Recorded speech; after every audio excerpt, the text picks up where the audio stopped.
Welcome to listen લઘુકથા. શ્રી ઇજ્જતકુમાર ત્રિવેદીની લઘુકથાઓ તેમના શબ્દોમાં. પ્રસન્ન દાંપત્ય કે છેલ્લા 5 દિવસથી શ્વાસની ધમણ શરૂ થઈ છે તે ઠેઠ ખડકી સુધી સંભળાય છે. ડોશી આમ તો ખરીપાન હતા, 75-80 વર્ષ તો તેને થઈ ગયા હતા. ચારે ધામની યાત્રા કરી લીધી હતી. ગંગા, જમુના અને નર્મદાના પવિત્ર નદીમાં સ્નાન પણ કરી લીધું હતું, દાન પૂર્ણ કરી લીધું હતું, કથા શ્રવણ કરી લીધું હતું. અને ડોશીની ઈચ્છા એવી હતી કે જીવતે જગત્યું કરવું, એટલે મર્યા પછી બ્રાહ્મણોને જમાડવા કે દાળો કરવો કે જમણવાર કરવું, એ હું જીવતી હોઉં ત્યાં બધાને જમણવાર કરી લેવો, એટલે એને જીવતે જગત્યું કહેવામાં આવે છે. એવું જીવતે જગત્યું પણ કરી લીધું. 5 તો કંધોતર દીકરા હતા, જે કાંધ આપી શકે તેવા 5 દીકરા, અને 5 પદમણી જેવી એને વહુરું હતી. એટલે કુટુંબની રીતે તો બહુ જ સુખી.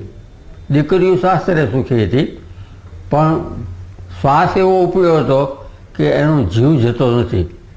એ આખું કુટુંબ વિચારે છે કે ડોશીને હજી કંઈ કહેવાનું બાકી રહી ગયું છે કે જે આપણને કહી શકતા નથી. દીકરીઓ સાસરેથી આવી ગઈ છે.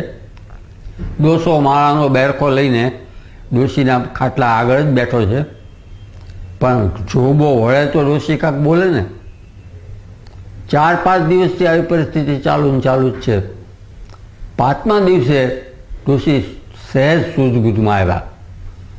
ડોસો સમય વર્તી ગયો કે હવે ડોશીને લેવા માટેનો ઉપરથી રથ આવી ચૂક્યો છે. એને ભૂતકાળના દિવસો યાદ આવે છે.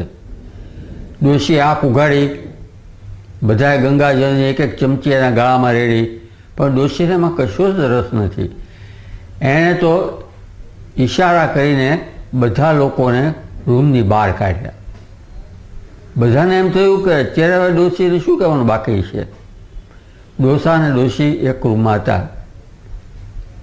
ડોસાએ માળા ફેરવતા ફેરવતા ડોશીની સામે જોયું. ડોશીએ બહુ જ ધીરેથી, બોલી શકે એમ તો હતા નહીં, શ્વાસ હાલતો હતો, પણ છતાંય પ્રયત્ન કરીને ધીમેથી કીધું કે જુઓ, પોતાના પતિને એમ કહે છે, જુઓ, આખી જિંદગી મેં તમારું એક પણ વેણ ઉઠાપ્યું નથી. મેં તમારો દરેક બોલ ઝીલી લીધો છે.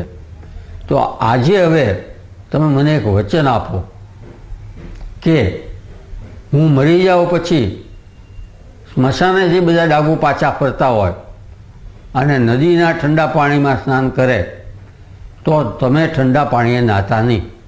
ખબર છે ને તમને તરત કફ થઈ જાય છે. અને ડોશીએ આંખ મીચી લીધી.